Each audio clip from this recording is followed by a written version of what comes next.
This is the setup I use for etching. It consists of a ballast switch, and what a ballast switch does is it means in order for power to flow to any one outlet, it must flow through two devices. So in this case, I'm using an old Honeywell electric heater, and I found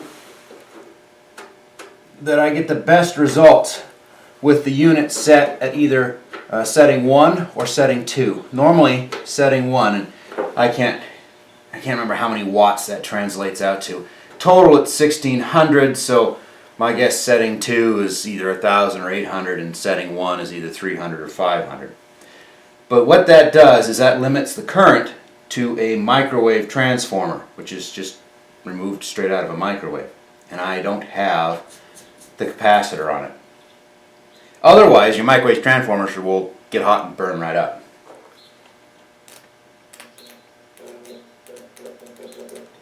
I'll show you the difference here. So these are both isolating rods, right? That's what we get on the lowest setting. This is sighting number 2.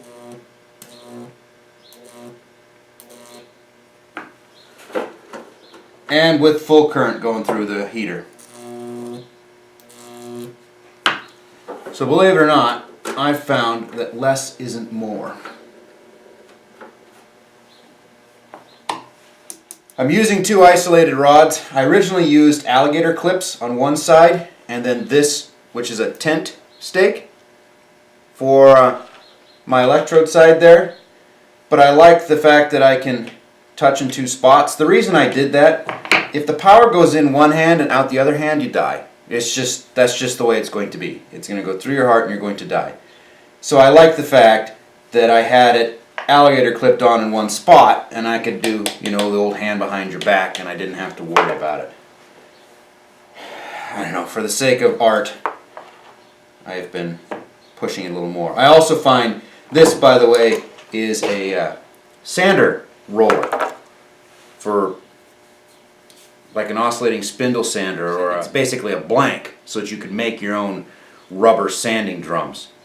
So it's really well insulated, obviously, because it's basically a thing of rubber. And I found that I can actually just leave it laying like that on top, and the weight of the rubber is usually enough to make contact, so I still can't avoid playing with it. Again, never forget the fact that if it goes in one hand and out the other, you die. It's not a matter of if, it's just you will. In my experiments, I found that the hardwoods work better. This is birch. Birch burns really nice. The mulberry I worked with, it's a little finicky to get it started, but once it starts, it gives beautifully clear lines. The red alder is somewhere in between. Some of the burl woods can be kind of touch and go. This was an attempt at cedar. And ignore the yellowing. The solution discolors the wood to some extent.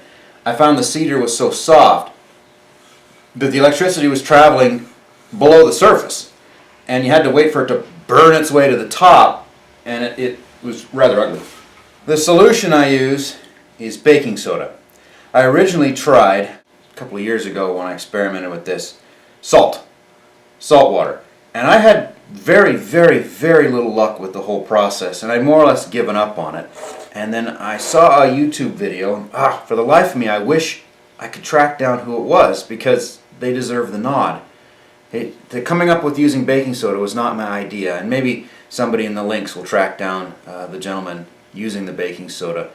He's the one that put me back on the process, and I agreed to give it another shot, and it worked pretty well. As far as how I mix it up, it's not really complicated. I'll dump 1/4 of a cup of baking soda and 1/8 of a cup of baking soda in the bottom of the bucket, and I'll put water in it.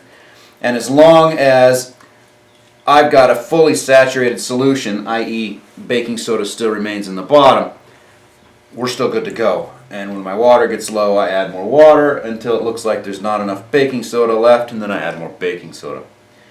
What I'll do is I'll paint it on. I made some early experiments by painting tracks, because I was trying to train my arcs to go in specific places. You know, well, electricity, she's a wild pony, and she does not want to be tamed. So anymore, I don't worry quite so much about that. I'm going to brush it on. It's going to discolor the wood, It's also going to leave baking soda salts or residues behind. That's just the way it is.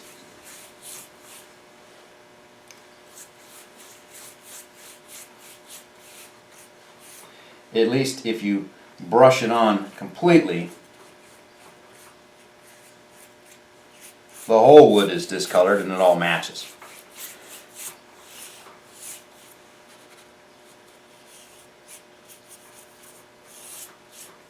Now with my fan at the lowest setting, so it's probably 300 watts. It doesn't seem to say on the thing. I'm going to go ahead, put my probes in place, and kick power on. Now we'll pick a spot and see if we can get some crawlers. Crawlers are my favorite.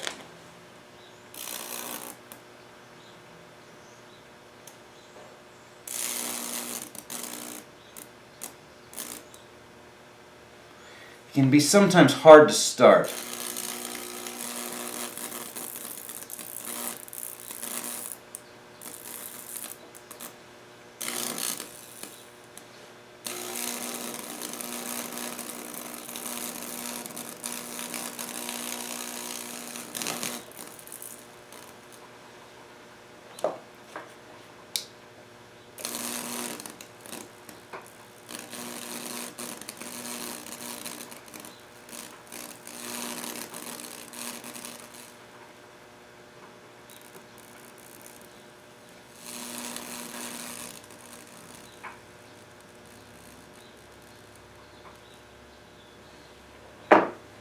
Power off, short it out. If it's hard to start, occasionally I'll brush on a little more. Maybe I had it too dry. It bears with it that whole unpredictability of working with electricity. There will be times when she will crawl 18 inches across, and there will be times when it won't even go 3. It's possible we're a little camera shy this morning.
Now we're getting some good burning.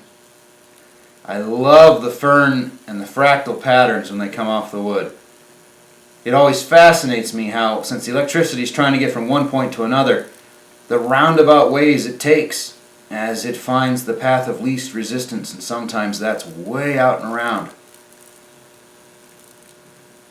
These nice slow burns, like you see it doing here, leave incredibly detailed results. And I encourage you not to try to hurry them along.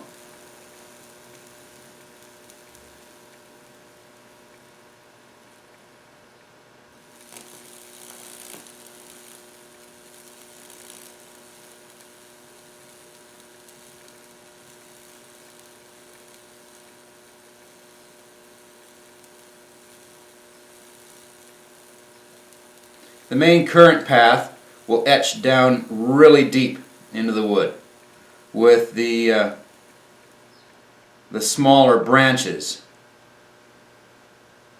etching just sort of a surface level.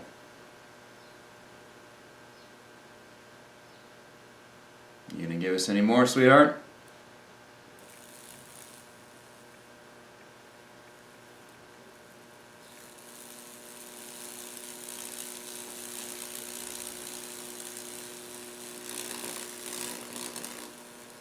If you let the two probes meet, they'll burn a real deep path between the two. Sort of a conduit or a highway.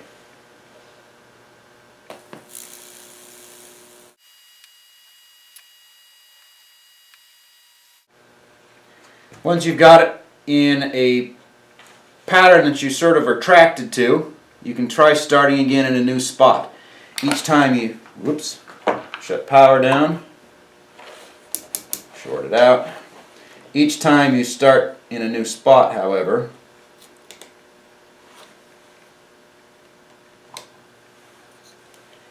you could run into the same starting difficulties that we saw earlier. Whereas if you start from an already existing spot, you typically get better results.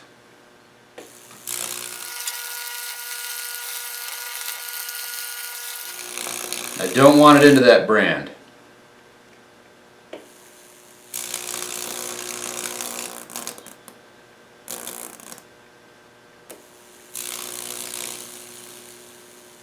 There, we got her.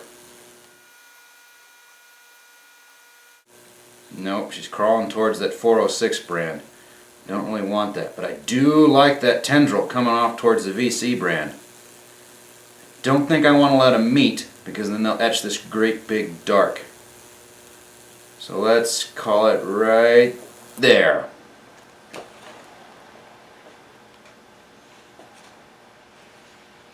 Maybe we'll go from here. Maybe we'll just try. We'll try a new branch.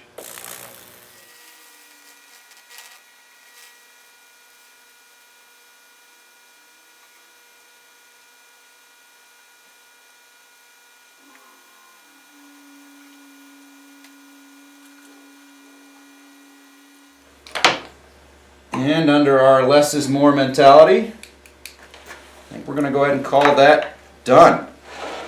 So now what I'm going to do is, while this is all still damp, I'm going to head out to the hose, basically, and I'm going to wash it off and scrub with my hand. These light filaments are incredibly fragile, and I've never really found a way to preserve them in their utmost clarity.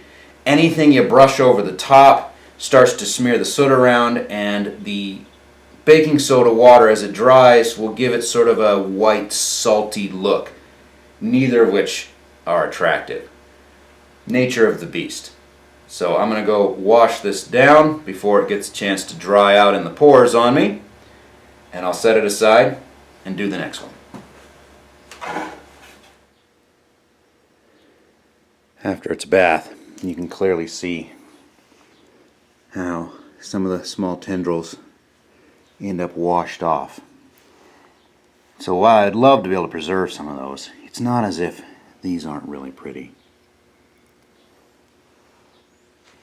I particularly like that one. It's sort of like roots and the branches of the tree.